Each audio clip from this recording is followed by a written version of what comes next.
bismillahi raxmaan raxiim kulanti wacan oo wanaagsan daawadayaal dhegeystayaal meel kastoo ad nagala socotaan kusoo dhawaada barnaamijka kulanka toddobaadka oo xilligan oo kale aad kala socotaan telefishinka qaranka iyo sidoo kale radio muqdisho toddobaad kasta xilligan oo kale barnaamijkeena toddobaadkan haddii allaha wadale uu raali ka noqdo waxaan rabnaa inaan ku falaqeyno nidaamka doorashooyinka iyo shirkii magaalada baydhabo lagu qabtay looga hadlay arrimaha amniga iyo sidoo kale doorashooyinka oo ka mid ahaa waxyaabihii ugu waaweynaa ee shirkaasi lagu meelmariyey islamarkaana lagu falanqeeyey intii uu socday.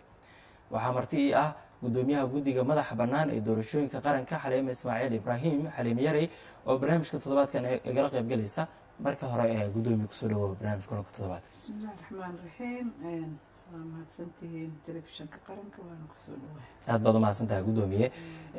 waa tahay daawadayaal dhegeystayaal inta barnaamijka uu socdo waxaad uga qeybgeli doontaan taleefanada oo aad shaashada goordhow ka arki doontaan si aad su-aalo uga soo weydiisaan mawduuca doorashooyinka iyadoo magaalada baydhabo shirkii ka dhacayna lagu meelmariyey in 2020 ay dalka ka dhacdo doorasho qof iyo cod ah hawsheedana hadda laguda galo. marka hore waxaan rabaa inaan su-aalaheena ku bilaabano gudoomiye anagoo mar kale ku mahad celinayna casuumiyadeena sidaad uga soo jawaabtay. baydhabo waxaa ka dhacay shirkii golaha amniga toddobaadkan waxyaabaha looga hadla waxaa ka mid ah arrimaha doorashooyinka. marka ugu horeysa intaanu gelin in la wada ogolaaday in doorasho qof iyo coda dhacdo horta guddiga muxuu horgeeyey golaha amniga? bismillahi raxmaan raxiim. horta guddiga ilaa iyo markii la aasaasay julaay 27 markii la dhaariyey 2015 ilaa hadda wuxuu soo wada shaqo maalinba meel soo maraayo laga soo bilaabo tababarada guddiga lagu xijiyo muxuu ahaa shaqaaleynta guddiga dhisidda guddiga xafiisyadiisii sharcigii uu ku shaqeynayay siduu xeer hoosaad ugu samaysan lahaa howlo badan uu soo qabtay. wixii tii ugu weyneedna waxay ahayd inuu diyaariyo istaraatiijiyadii ama habkii uu u shaqeynayo 5 sano ee soo socota laga bilaabo 2017 lagu geeyey 2021. taas marka waxaa ku xigtay marka waxyaabaha ugu waaweyn oo ku xigay waxay ahayd uu ku shaqo galay markii la ansixiyey sharciga xisbiyada inuu bilaabo xisbiyada sidii loo diiwaan gelin lahaa oo ilaa iyo maanta aan marayno 14 xisbi oo shahaadooyinkooda runtii diyaarka u yihiin oo haystaanoo si ku meel gaar ah u diiwaan gashan iyo kuwo kaloo badan oo hadda safka kusoo jira. tallaabada kaloo ku xigta oo shaqada inay hore u socotay ahayd waxaa waaye in la helo sharciga doorashooyinka si muxuu ahaa shaqooyinkii kaleeto ay ka mid ahaayeen habkii loo diiwaan gelin lahaa codbixiyaasha, habkii loo sameyn lahaa xuduudaha meelaha doorashada ee ka dhacaysa goobaha doorashooyinka, habkii guud ee la isu diyaarin lahaa, habkii dadka loo wacyigelin lahaa. markii waa ogtihiinoo doorasho waqti dheeraa noogu dambeysa 50 sano ka hor wadankan doorasho ka dhacday marka oo qof iyo cod ah lama yaqaano aqoon looma laha. habkii marka dadka loo bari lahaa curriculumka sida loo diyaarin lahaa oo beriba aan leenahay xaflad weyn oo dad badan oo ay ka dhexaysa arrintaas aan iskugu yeerin sidii curriculumka doorashada loo diyaarin lahaa ama iskoolada looga dhigi lahaa ama jaamacadaha looga dhigi lahaa ama dadweynaha loo gaarsiin lahaa. tillaabooyinkaas marka si ay sharci u noqdaan howlahaas la qabanaya waxaa loo baahan yahay sharci la raaco oo doorashada laga raaco. doorashadana waxa waaye inay dadku wada yaqaanaan, inay wada galaan, inay wada rabaan. arrimahaas muhiim u ah. marka qof iyo cod in wadankan uu ka dhaco hadda ma aha baydhabo laguma gaarin. weligeeday dhahayd maalintii carta lagu soo heshiiyey waxaa la dhahayay axdi dhaqameedkaanaan 40 sano ku dhaqmayno 40 sano kadibna doorasho qof iyo codaa la galaa. tu kasta in bagaati ahayd tii jabuuti oo sheekh shariif asagana madaxweynaha ugu soo noqday ahayd tii ka dambeysa 2012 ahayd tii tanay kusoo gaartay. markastana dastuurka markii oo ku meel gaarka ee 2012 la ansixiyey si ku meel gaar loo ansixiyey in loogu dhaqmo waxaa ku qoran wadankan in 4 sano kadib doorasho qof iyo cod ah. sanadkii hore kalkii hore ma dhicin. sababahays u dhicin waxay ahayd looma howlgelin runtii doorashada hal habeen inta la seexdo subaxii loo dareero lama dhahayo waxaa ka sokeeya halgan dheer oo tiro badanaa ka sokeeya halgankii waxba loogama howlgelin wixii keliya oo la sameeyey waxay ahayd in la diyaariyo guddiga doorashada oo u ah saldhig in doorasho la hirgeliyo maadaama aan saldhigaas u nahayno saasaan shaqada ugu soo soconay markii naga soo gaartay marka inaanaan meelna u dhaqaaqi karin haddaan sharciga doorashada la haynin sharciga doorashadana waxaa u xil saaran inay soo diyaariso oo golaha wasiirada geysa kadibna golaha shacbiga ka ansixiso wasaaradda arrimaha gudaha guddiga u sameeyeen muddo 3 sano ee waa jira guddigaas ma uusan dhaqaaqin in badan sababtuna waxay ahayd waxaa jirtay si sharciga doorashada loo qoro oo qabiqaraa loogu sameeyo haddana dadkii loo horgeeyo in oo laga soo qoro in arrimo siyaasadeed lagu heshiiyo marka baydhabo hadda waxa looga heshiiyey waxaa waay arrimihii siyaasadeed ay ku hirgeli lahayd doorashada halka qof iyo hal cod waa tahay marka guddiga muxuu la hortagay shirkaas guddiga shirkaas wuxuu la tegay intuusan horta shirkaas tegin guddiga markuu arkay inuusan socon karin hadduu sharci doorasho haynin wasaaradda arrimaha gudaha iyadoo hogaaminaysa waxaan sameynay guddi isku dhafan oo hay-adaha ay ka dhexayso doorashada ka howlgeli kara ama qayb kale ama meel uun kasoo geli kara waxaan ka sameynay guddi kuwaas oo ah oo ay hogaaminayso wasaaradda arrimaha gudaha xafiiska madaxweynaha xafiiska prime ministerka wasaaradda arrimaha constitutionka iyo wasaaradda haweenka guddiga doorashooyinka guddiga xuduudaha intaasaa intii la isu keeno oon guddi ka sameynay ee waxay kasoo shaqeeyeen arrimaha in siyaasad ahaan laga gaaro go-aanka wuxuu ahaa nooca doorashada ay noqonaysa noocyo badan habab kala duwanaa adduunka isu doortaan noocee ku habboon wacyigan aan ku jirno xaaladana haysata sida aan nahay dhaqaalaheena sida uu yahay dadkeena sida uu yahay deganaansho la-aanta siday tahay arrimahaas oo dhan iyadoo la fiirinayo noocee noogu habboon inaan doorashada u sameyno iyo habkeen u sameynaa degaan ahaan sidee ka dhignaa xaggeen ku saleynaa degaan ahaan doorashada ma heer qaranaan ka dhignaa hal doorasho keliya wadanka dhan ka dhacda ma goboladaan ka dhignaa ma degmooyinkaan ka dhignaa arrimaha saas ahaan aan horgeynay golahan aanaa horgeyn waxaa jira guddi la yiraahdo tubta siyaasadda tubta toosan oo ka dhexeeya hay-adaha siyaasadda ka shaqeeya oo xafiiska prime ministerka uu hogaaminayo ayagana waxay u saareen marka madashii isu timid November 2017 markay isu yimaadeen golaha amniga qaranka waxay doorteen guddi federalismka iyo kasoo talabixiyay howlahaas oo dhan guddigaasaa marka loo gudbiyey arrintii guddigiina wuxuu keenay baydhabo marka maalintii dhaweyd waxaan kaloo anaka gudbinay guddi ahaan oo gaar noo ahaa November madashu markay isu timid waxay tiri guddigu hala soo tashtaano dadweynaha hala soo tashtaano hana nooga keenaano dhibaatooyinka jira waxa ka hor imaan kara doorashada xaalku siduu yahay rabitaanka dadka waxa uu yahay waa idinkaga mahad celinaynaa si fiican aan nooga qayb qaadateen arrintaasayto intaan gobolada iyo degmooyinka wareegeynay waxaan hordhignay wixii kasoo baxay oo qoraal ah oo buug aan ka sameynay waxaan kaloo hordhignay iyadana waxaan daraasad ku sameynay habka dadka cod bixinayo loo diiwaan gelinayo oo ah waa in la yaqaanaa dadka codeynaa qof kasta waajibkuma aha inuu codeeyo xaqna uma laha qof kasta inuu codeeyo laakiin markii shuruudihii la qoray oo dastuurka uu qorayo sharciga doorashooyinka uu ku shaqeyna uu qorayo waxaa jira shuruudo inuu buuxiyo ay jirto qofka si uu u codeeyo shuruudahaas anagoo fiirinayno anagoo la tashanayna madaxda qaranka ama federaal ha ahaato ama gobolada ha ahaato dowlad goboleedyada waxaan daraasad ku sameynay habka noogu habboon oo aan u sameyn karno diiwaangelintaas labadaas arrimoodaan hordhignay waana runtii si fiicana nalooga qaabilo ama looga aqbalo amaana aan ku helno waayahay marka heshiiskan oo hadda heshiis siyaasadeed waa dabcan sharci maahan baydhabo lagu gaaray marka waxyaabaha ku qeexan oo doorasho qof iyo cod inay dhacdo oo heshiiskaasi ku cad maxaa ka mid heshiiskaas waxaa ku cad inay doorasho qof iyo cod ay dhacdo waxaa kaloo ku cad in si dhaqsiyo ah loogu howlgalo waxaa kaloo ku cad in sharciga doorashooyinka uu kusoo dhammaystirmo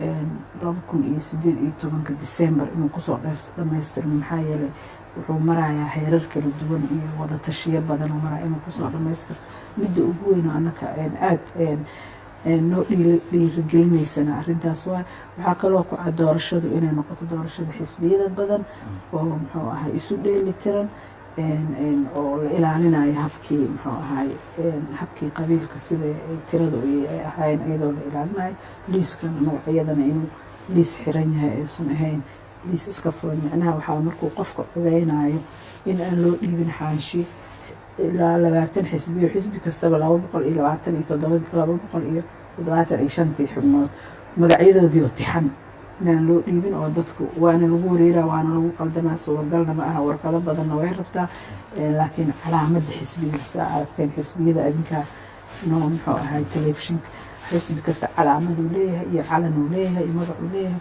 magacii iyo calaamadda xisbigaa lagu dhigaa qofku marka xisbiguu dooranayo qof ma uu dooranayo taasaa laga wadaa waxaana kale isagoo waddanka midaysan oo hal ah inay hal doorasho ka dhacdo marka doorasho barlamaanigay ka bilaabanaya adiga haddana sida madasha ku qoran heshiiska ku qoran 2 bilood kadib haddana golaha security golaha amniga waa isu imaanayaan waxaana laga hadli doonaa arrimaha doorashadeena sida ay noqonayso constitution wasaaradda constitutionka ay goyn doontaa haddii baarlamaanka madaxweynuhu baarlamaanka dooranayo hadduu shacabka dooranayo laakiin markasta baarlamaanka shacabkaa soo dooranaya waa tahay marka heshiiskan fursad noocee ah uga furan uu siin karaa nidaamka axsaabta hadda xisbiyo badan oo si kumeel gaar u diiwaan gashanaa jiraan iyaga laftigooda waxaa moodaa in furfurnaanshahaas iyo degdegaas ay aada u daneynayaan marka fursaduu siinayo noocee noqonaysa runtii fursad weyn uu siinayaa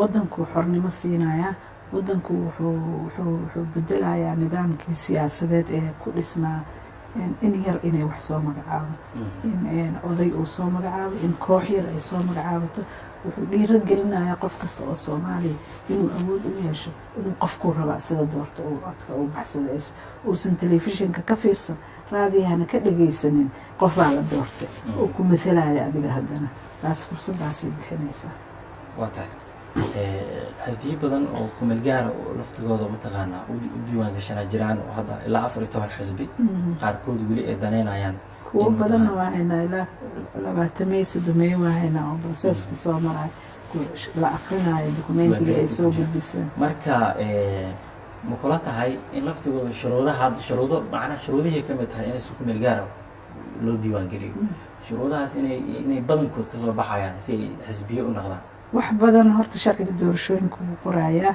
sharciga xisbiyadaa jira laakiin haddana waxaa jira meelo yaryaroo waxaa qurxooneed intaan sharciga xisbiyada la qorin sharciga doorashooyinka in la qoro inay kala horeeyaan aheed maxaa yeelay hooyadu waa sharciga doorashooyinka waaye waxaa imaan doonta sharciga doorashooyinka waxyaabo badanaa kusoo bixi doono oo quseyn doona nidaamka xisbiyada waa tahay daraasadan aad sheegtay in la sameeyo oo diiwaangelinta sida loo sameyn karo macnaha see u sameyseen meelaha laga sameeyey maxaa lagala kulmay daraasadaas natiijadeedu maxay noqotay daraasadda waxaan ka sameynay Soomaaliya oo dhan waxaan kala tashanay dad aad u tiro badan ama madaxda qaranka ha noqoto ama shacbiga Soomaaliyeed ha noqoto anagoo marayna ururada bulshada iyo muxuu ahaay dad badanaa lagala tashtay dadweyne badanaa lagala tashtay waxaa lagala tashanayana waxay 3 nooc loo diiwaan geliyaa codbixiyaha 3 nooc oo codbixiyaha loo diiwaan geliyo mid waa mid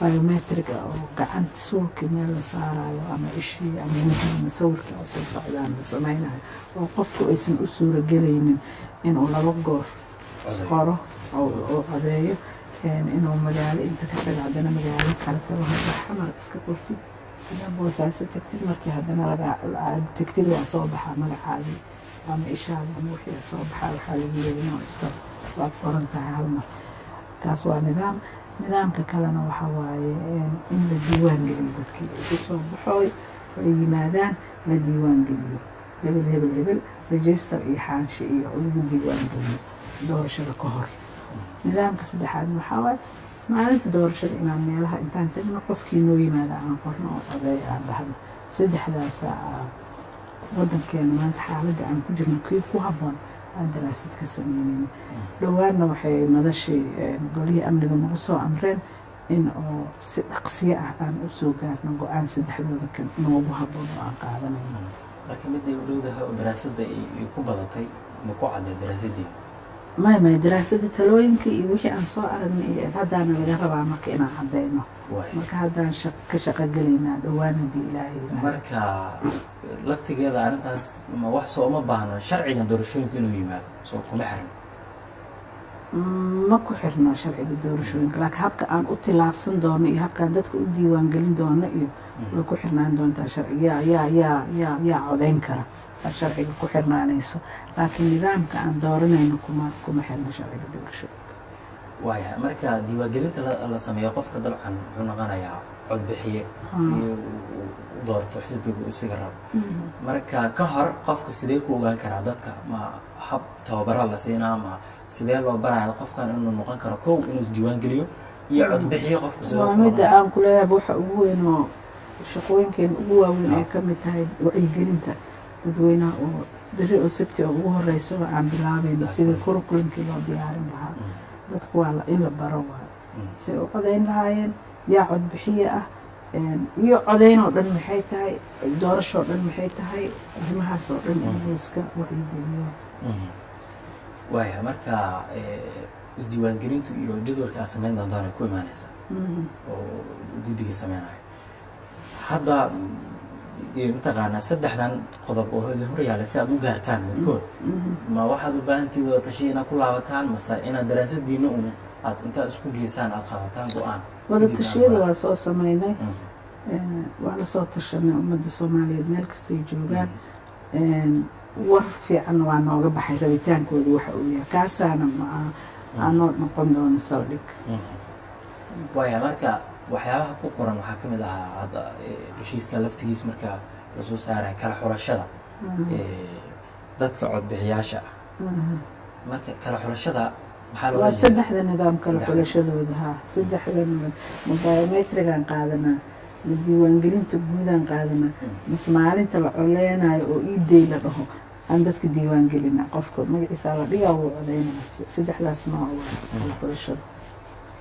waayahay macnaha shuruucdu hadda oo horutobinta walahi waxaa ka mid ah sharciga doorashooyinka sidaan way ognahay in doorashada laftigeeda aada looga shaqeeyo oo la dardargeliyo marka waxaana la jaangooyey in sanadkan dhammaadkiisa sharcigaas lasoo gabagabeeyo ha haddii sharciga la helo kalsooni intee la egaa lagu qabi karaa in meesha la rabo la gaaro 2020 oo tahay in doorasho qofcooda la sameeyo kalsooni aada u weyn waxa keliya haddana hakinaya sharcigaas waaye inkastoo aanan ku dhehaynin definitely go-aankan waxaa waaye waxaa ka shaqeyn doona wadahadallo badan wada tashi badan maalinba meel markay taagan tahay meelay kuu gudbinaysaa laakiin waxaa waaye maanta iyo shalay laba kalsooniyo aada u kala weynaan kala qabnaa inaan waxaan aaminsanahay hal tilaabo oo aada u weyn oo dhankii doorashada ee la qaaday haddana dhinaceena hadda soo jirtaa saan u diyaarin lahayna oo wasaaradda arrimaha gudaha ay noogu hogaamin lahayd inay sharcigaas soo diyaariso golaha wasiirada ay u gudbiso kadibna golaha ay u gudbiso shacbiga iyadoo intaasoo dhan ay ka horeynayso haddana markii qabli qoraalkiisa la diyaariyo dib loogu noqonayo madaxdii qaranka iyo dadweynihii oo laga talagelinayo inta aan loo gudbinin golaha wasiirada iyo baarlamaanka waa tahay markas xisbiyo maadaama ay ku imaanayaan doorashooyinka dadka ama xubnaha ama baarlamaanka ha ahaato ama dadka la dooranaya ha ahaato nidaamkii ama sharcigii ay xisbiyadan uu hadda jiro u shaqeynayo iyadoo laftigeeda dhinaca kale in lagu dhinac wado oo nidaamkaas ama diiwaangelinta ku-meelgaarka xisbiyada ay ka baxaan taasoo looma baahno sooma haboono in hadda la dardargeliyo waaba xafiis dhan aan u furnay oo shaqaale sharci yaqaan maadaama constitutionkooda iyo nidaamkooda la aqrinaya doorashada waxaa sal u ah sharciga oo sal u ah runtii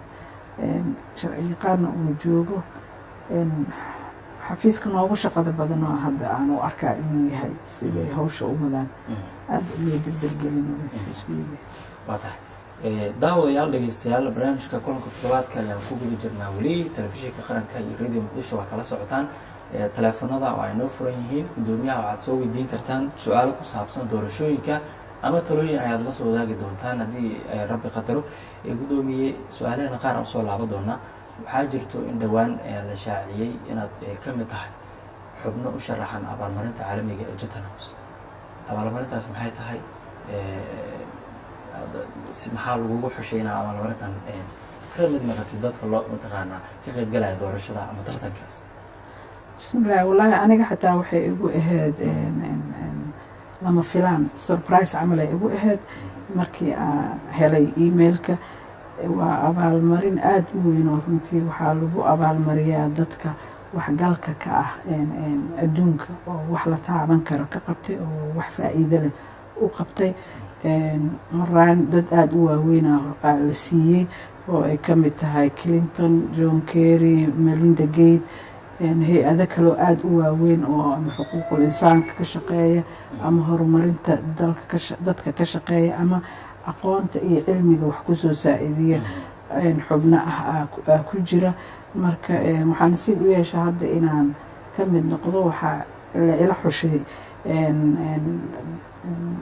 gabar ka ahayd bangiga dhexe ee adduunka ka ah muxuu ahaay daaragtarad ka ah waxaa kaloo leela xushay company ama hay-ad u dooda xuquuqda journalistayaasha iyo muxuu ahaa dadkaasaa laila doortay 6,000 oo qof ay qabaan oo liiska rosterka ugu jira Chatham House 6,000 oo kala xulanaysa marka qofkii oo ugu habboon haddaan helo runtii waa wax weyn oo farxad ah oo ummadda Soomaaliyeedna farxad u ah anigana farxad ii ah qarankeena Soomaaliyeedna runtii wax weyn oo ah farxad u ah haddii aan helin haddana muxuu ahaa magacaabidaas lii magacaabaa runtii ayadaba meel weyn oo aada ii dhiirigelinaysa sumcad weyna noo ah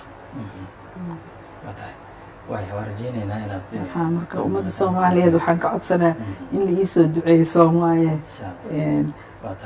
ilaahay naga iga siiyo ama ku guuleysatid dhinaca taleefanada fiirinayna waayahay daawadaha ugu horeeya qadka telefoonka haddii aan fiiriyo nasiib ku yeeshay haddii uu maqlayo daawadahaas halow السلام عليكم ورحمة الله SNTV. وعليكم السلام ورحمة الله وبركاته. والله الولي كويرة قبل كبكول إذا كحميني أسمع ما يجنك هذا لا. مقعة عبد الرحمن عبد الله. عبد الرحمن عبد الله. ولي كويرة قبل كبكول. بكول. عبد الرحمن عيد بدومية قدي بدور شوي سؤال ترى وحياة. waxaan horta aada u salaamayaa gudoomiyaha doorashooyinka xaliimiyada waxaan leeyahay shaqo culus ayaad haysaa allah kula garab galo hadda afkeed waxaan ka maqlayaa inay dhahaysay ii soo duceeyay Soomaali maadaama ay tahay waqtiga ugu cakirneed gudoomiye waxaan leenahay horta shaqada ay hayso allah kula garab galo midda su-aasha aan ku weydiinaya marka waxay tahay gudoomiye waxaan la soconaa adduunka amisana wadamada kale doorashada markay dhacayso xataa haddii xisbiyo la isku beesgareeyo qofka xildhibaanka u tartamayo cod khaas ah ayaa laga rabaa sida hadda waddanka dariska noogu dhow Kenya calaa xildhibaan xataa haddii xisbi aa ku jirtid xildhibaanka intaan lasoo dooranin waa in laga helaa cod dhan ilaa 4,000 oo cod in laga helo ama xataa haddii aa u tartamayso maxaa la dhahaa specific seat council oo degmada ha noqoto ama ha noqoto xildhibaanka qaranba cod khaasaa la rabaa waxaan leenahay xisbiyadii maadaama lanagu beesgaraynayo calaa xildhibaanka codadka laga rabo oo xildhibaanka uu kusoo gelaayo ma inta qof oo meesha iska rajas garaysaa mise waa xisaab xiran oo ayada aynoo wado mida su-aasha koowaad aan qabo su-aasha labaad aan qaba waxay tahay xisbiyada maadaama ay bilowdeen ay dhaheen ilaa ay hadda waa ku meel gaar ma ahan xisbi ilaa ay hadda si sax ah u shaqaynayo ilaa ay goormay ahaan doonaan ku meel gaar anaga ku meel gaar waqti badan oo soo marnay waa la socotiin marka ilaa iyo goormay noqonayaan ku meel gaar doorashadan ma ku meel gaaran ku dhamaysanaynaa amisana ku meel gaarka inaan ka baxnaa laga yaabaa midda xisbiyada midda xisbiyada cabdiraxmaan aad baad umahadsan tahay waayahay telefoonka kale ku xiga haddii uu maqlayo. halow halow daawadaha qad ku jira. halow halo waa maqlaa magacaygu waa Yuusuf Sheekh Maxamed oo jooga dalka Koonfur Afrika. yuusuf soo dhowow. aad iyo aad umahadsan tahay gudoomiyaha guddiga doorashooyinka qarankana waa salaamayaa. waxaan leeyahay jumco wanaagsan. waxaan jeclahay inaan weydiiyo doorashooyinka qaranka ee lagu heshiiyey ee dabcan dhici doona sanadka 2020 qof kasta oo Soomaali ah miyaa xaq u yeelanaya inuu codeeyo meel kasta ha kasoo jeedeed mise dadka jamhuuriyadda Soomaaliya ku nool oo Soomaalida ah keliya ayaa xaq u yeelanaya inay codeeyaan? su-aashaada waa taas. aad iyo aad aad baad umahadsan tahay yuusuf oo Koonfur Afrika jooga. telefoon saddexaad haddii uu jiro si aan mar ugu wada gudbiyo gudoomiyaha. halow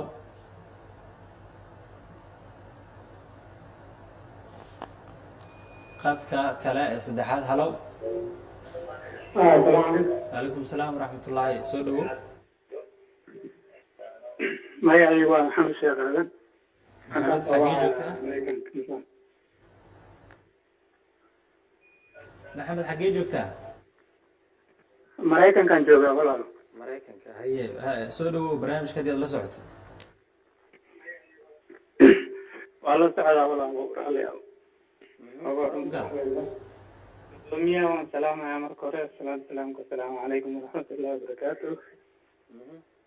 midda labaad su-aal waxaan weydiinayaa doorashada markay dhexayso ma waxaa la dooranaa keliya madaxweyne, ma waxaa la dooranaa xildhibaanada, ma waxaa la dooranaa gudoomiyaha degmooyinka, ma ku caddahay ruux la dooranayo iyo qaabka loo dooranayo? mid waa tahay. midda xigta gobolada qaar hadda Soomaaliya qaybna waa nabad sida Puntland iyo Galmudug. dhulkaas haddii la fiiriyo qaybta koonfurta isagoo nabad ma ahan. marka haddaa dhahdaan hadda la bilaabi barnaamijka doorashada dhulna aan nabad ahayn dhulna nabad yahay, see ku baalansi garaynaysaan oo dadkaas doorasho wada jir oo isla socota ay uga qaybgali doonaan? aad baad mahadsan tahay maxamed. waaya gudoomiye cabdiraxmaan oo bakool ka soo hadlayay oo arrinta xisbiyadana weydiiyey iyo ku-meelgaarnimada xilliga ay ka baxayaan. yuusuf oo Koonfur Afrika jooga, yaa codbixin naqan kara? muwaadinka Soomaaliya jamhuuriyaddeeda ku sugan miyaa codbixin kara mise Soomaalida oo dhan? iyo maxamed oo Maraykanka u dambeeyey oo arrinta amniga iyo doorashooyinka sida isu saameynayaan ka hadlay. bismillaahi raxmaan raxiim. aada iyo aada u mahadsantihiin. haddii aan ku horeeyo cabdiraxmaan su-aashiisii, cabdiraxmaan wuxuu ka hadlay tirada dadka codka uu helaayo iyo sida uu ku helaayo iyo specific qofka in halka qof inta uu helaayo. iyo horta markii aan ka hadlaynay oo madashu ay golaha amnigu ay go-aanka kasoo gaareen nidaamka doorashada, nooca doorashada uu noqonayo, marka la dhahayo waxaa proportional representation, nidaamka isu dheeli tiran waaye codeynta isu dheeli tiran marka la dhahayo waxaa waaye dadku inay u siman yihiin, isu dheeli tiran yihiin. waana nidaamkan aan qaadano proportion representationka la yiraahdo. waa nidaamka wadamada dhibaatada ku jira sida xaaladeenaan oo kaleeto, deganaan la-aanta ay ku jirto, meelo badan ay dagaalo ka jiraan, meel goobo badan aan la tegi karin, goobana badanna la tegi karo, sidii la iskugu dhafi lahaa goobahaasayto. marka aan dhahayna liiska xiran oo xisbigaa la dooranaa, waxaa ku hoos jirta marka in liiska la tixaayo magacyada oo bakool lagu dhejin doono magacyada sharaxan oo dhan in lagu dhejin doono oo meeshaas uu qofka ka arki doono dadka bakool u sharaxan xisbigaas uga sharaxan uu magacooda banaanka lagu dhejinaa. laakiin xaanshida uu saxiixayo xisbigu saxiixa markuu banaanka ka arko uu arko qofkii uu rabay xisbiga uu ku jiro uu gelaa markaas xisbigaas u calaameynaya. waana nidaam ismathalaad waaye, waa nidaam la isku mathalo waaye. xisbiga la yiraahdo haddaa kasoo qaadatay xisbiga calanka haddaa dhahdid wuxuu ka furnaanaa xafiis waa inuu 9 gobol oo Soomaaliya kamida ku yeeshaa, haddii kale lama diiwaan gelinayaba.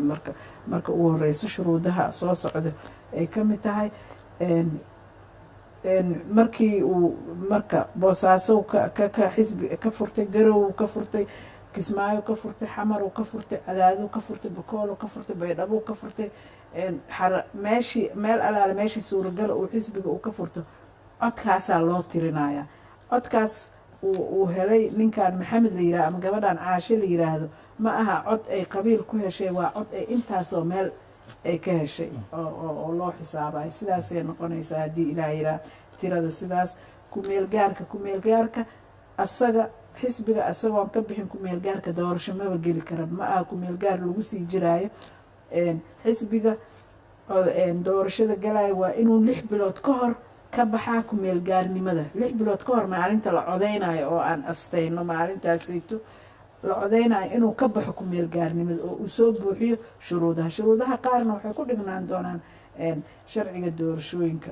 marka ma ahan kumeelgaar lagu sii jiraayo, waxaa kumeelgaarnimo inta uu iska diyaarinayo uu israjisgaraynaya si aan magaciisana looga qaadanin muxuu ahaay uuna u hubiyo inuu xisbi yahay oo uu rajisgaraysan yahay, oo dadka uu usii baro, uu sii wacyigeliyo, uu u raadsado xibnihii. waxaa laga rabaa inuu inta baxo 9 gobol xafiisi kasoo furto. waxaa laga rabaa 10,000 oo qof inuu haysto. 10,000kaas oo la cadaynayo inay dad runa yihiin, dad beena ahayn. 10,000kaas kunna waa inaysan noqonin shaqaale dowladeed, waa inaysan noqonin ciidamo, waa inaysan noqonin 10,000 oo shacabiya ay ahaadaan. waxaan u malaynayaa cabdiraxmaan inaan kaaga jawaabo su-aalahaadii.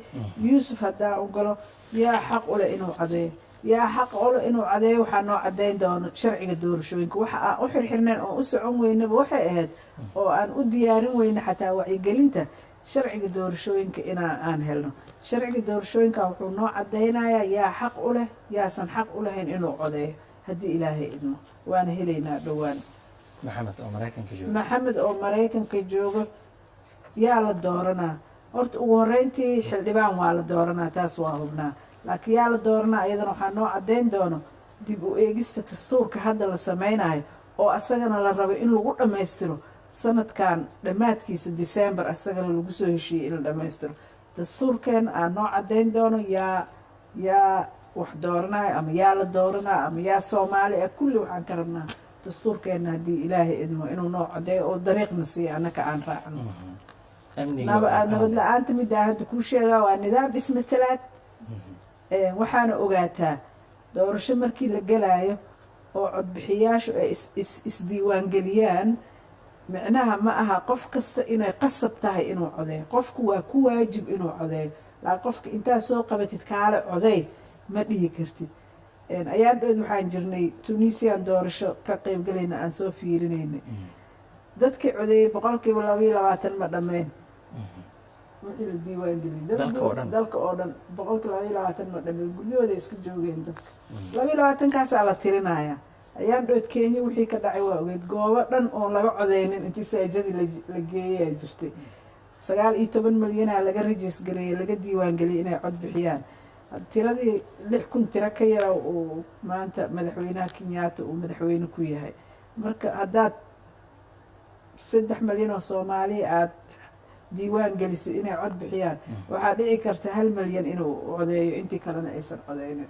dhici karta qofka laguma qasbi karo. waxaan joogay Maraykankan joogay, dadka aan isla shaqeynayno oo cadaan iyo madow lahaa, maalinta codbixinta soo ma soo codeynaysin, ma bixisin, maxaan ka doonaya, maxaan ka helaa, waqtiba uma haayeen, teeda ay haysatay. democratic iyo republican kale ma jecli. marka ma aha inay dadka oo dhan wada codeynayaan. marka kii codeeyey iyo kaan codeyninba tirada la helaa wada mathalaysa ilaahay idankiis. waa tahay aad baad mahadsantaha guddoomiye. taleefanada weli dadku kusoo jiraan. taleefanada dib ugu laabano. khadka ku jira. halow. عليكم السلام ورحمة الله وبركاته. مقعد يالك جوكتو؟ أحمد محمد دقمال كان. أحمد دقمال كان. محمد هيا سولو برنامج هدي الله سعتي. ولي سلامة أبي دوميها دور شوينك. لو مسألة ولا. هيا. إن خطة أمركم ولا دور شوينك حديقة بسون ويان. diyaarsan yahay mase qorshihiini qorshii lagu yaqaana baarlamaanada ama Soomaali dowladihii hore hanagula kala dhigi doontiin. su-aashaas ku celi. budgetkii lagu yaqaana baarlamaanada hore ama dowladada hore doorashooyinka hore la qaban jiray waxay dhihi jireen aan ugula daro extra ama one year ama hal sana aan ugula daro mase waxaan ii qorshoosan haddii qabsan mayaan budget kale oo ka fudud lagu qaban karo doorashooyinka. qorshe ula jeedaa. Okay, another matter. dadka uma diyaarsano Soomaali ahaan dadka uma diyaarsano doorashooyinka maxaa yeelay 20 sano ama 30 sano dadkii dowladnimo ama nidaam ay soo arkin ma diyaarisin degmooyinka ma ku diyaariseen dadka tababaro la siiyo qaabka doorashada u bixi lahaayeen nidaamka u soo mari lahaayeen مثلا هذا في السعوديين قبل خاف كل مرة قفك أيضا ودل عنه ودل كل السجلاء سوف النظام كدولي قالوا ماي مودي هرسين دتك إن كبروا دورشين كلها النظام كي عمر لين واضح وأحمد أدبض ما سنتهاي سؤال شاس تلفونك كلاك وحاجة هلو قدك كلا السلام عليكم. عليكم السلام ورحمة الله. magacaaga halkaa joogto magacayga waa Maxamed Shariif Cali waxaan joogaa magaalada Muqdisho. marka su-aasha wataa waxay tahay doorashada hadda la rajeynayo oo 2022 waxa u maleynaa qorshaha inay tahay doorasho qof iyo cod inay tahay oo la gudbi rabo baarlamaanka. marka hadda shacab ahaan hadii 2022 korto waxa ka harsan waa ku dhawaad 2 sano kale. محمد عدك كرقة doorashada hadda waxa ka harsan ugu yaraan 3 sano marka shacabkan hadda Soomaali shacabka anaga shacabka Soomaali hadaan nahay sano wax aqoonsi ama tirkoob oo shacabka intii la eegayeen oo aqoonsi ay haystaan shacabka tiradooda lama hayo marka sidee ku dhici kartaa doorasho qof iyo cod sidee shacabka loogu warqabi karaa markaas waa tahay waa gudbinayna su'aashaada aad baad u mahadsan tahay gudoomiye hay su'aashana soo weydiiyay wuxuu dhahay macna 3 sano haysanaa ما لو قف ما هي سنة من 3 اوكي ha ninkii dhahay doorashada أحمد محمد ha anaga horta qorshaha noo degsan istaraatiijiyada noo degsan waxa waaye 2020 aakhirkeeda wadanka inay doorasho ka dhacdo balaan B ma qabno qorshe markaa samaysanaysid balaan B ma qabno ma samaysanaysid marka aqal galaysid tan hadda aroos waay tan ay diyaaran barnaamij ma samaysiin gabadhaas ku middaas u gursan lahayd anagan marka waxa doorashadaas aan ku mitideena si u dhici lahayd marka wax balaan B leeyahay ma qabno qorshahan waxa waa in doorashadaas la qabto haday dhici weyso waa loo joogaa laakiin waxa mid aan ku socono aan ku shaqeynayno aan ku seexanayno aan ku soo toosayno waa inay dhacdo doorashadaas habka tababarada u diyaarsan waa taan hadda kala hadlaay haddaan bilaaboynaa sharciga doorashadan sugeynay alxamdulillah asagana wuu imaan doonaa hadda tilaabooyinka noo furfurmaayaan waa diyaarineynaa doorashada keliya ma aha wax Soomaaliya ka maqan Soomaaliya waxa ka maqan waxa waaye nidaamka iskoolada lagu dhigo ee ah civic education la yiraahdaa wax baridda guud ummadda marka iskoolka dhiganayna aniga waa xasuustaa igama dheereen meel dhow iskool Primolulian dhiganay waxaana loo dhigi jiray aadaabul dariiq aadaab fi dariiq aadaabul akli aadaab nidaam habka loo seexdo habka dadka loola dhaqmo jidka sida loo gooyo cuntada sida loo cuno marka cuntada cunaysid sida ay tahay inaa u dhaqantid marka seexanaysid sida ay tahay inaa u dhaqantid madaxweyne muxuu yahay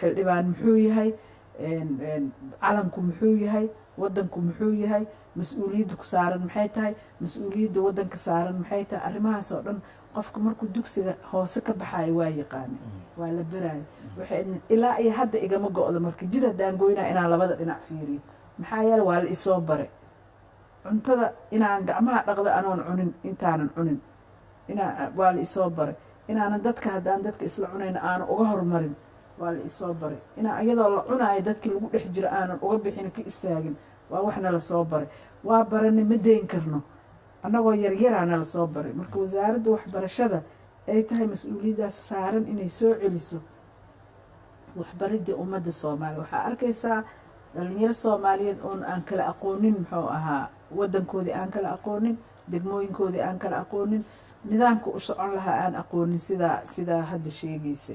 waana midda aan rabno hadda inaan ku baraarujino markii aan ka hadlayno doorashooyinka. waa midda aan rabnay in kurukulanka wasaaradda waxbarashada in lagu daro doorasho maxay tahay, oo cunuga markuu yaryahay oo elementaar ka soo baxaa inuu yaqaano doorasho waxay tahay. midda aan ka shaqaynayno waa haddii ilaahay yiraa, waxaana codsanaynaa ka rajeynaynaa ummadda soomaaliyeed inay nagula shaqayso. midda maxamed shariif wuxuu yidhi sidee ku dhici kartaa doorasho xaaladahan aan ku jirno, iyo haddaan weligeen cabsi ku jirno oon dhahno war waxaan ma dhici karaan, waqtiga waa dhow yahay, waa kan waxba ma qaban karna, hadda weligeen wax ma qabsanayno.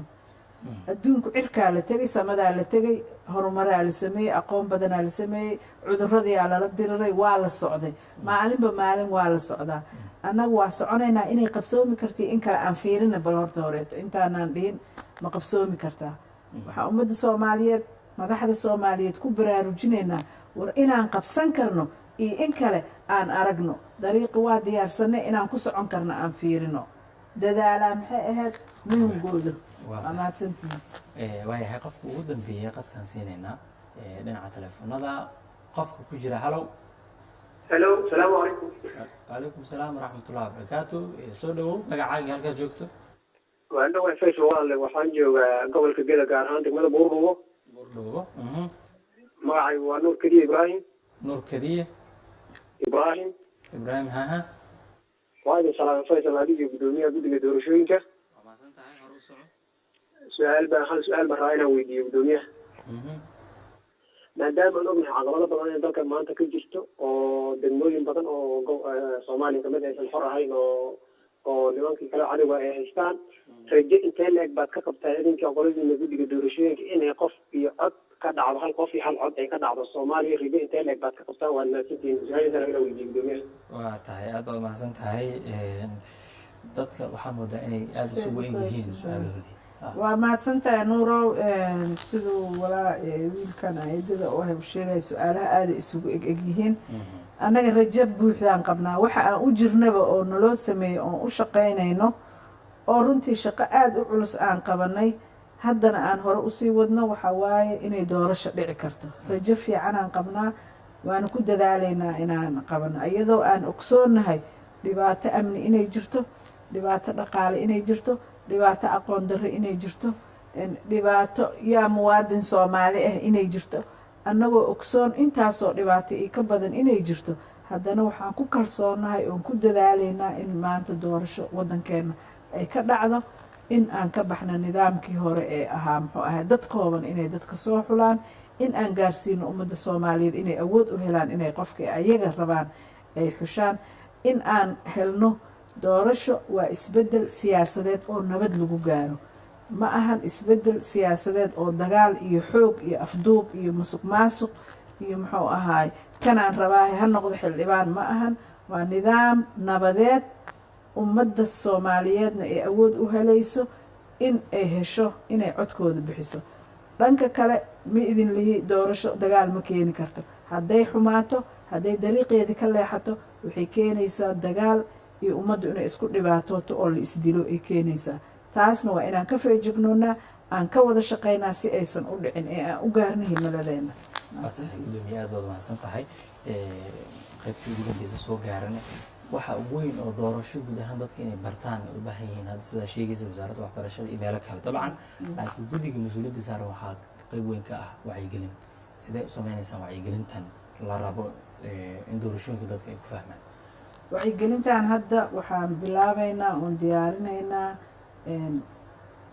isu keenaynaa ciddii diyaarinayd, cidda ku shaqada leh inay diyaariyaan kurukulanka wacyigelinta ee doorashada.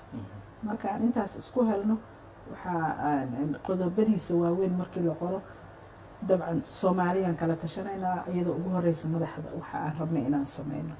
kadib waxaa loo xilsaarayaa guddi khubro ah oo yaqaano sida loo diyaariyo muxuu ahay kurukulanka iyo jadwalada sida loo diyaariyo.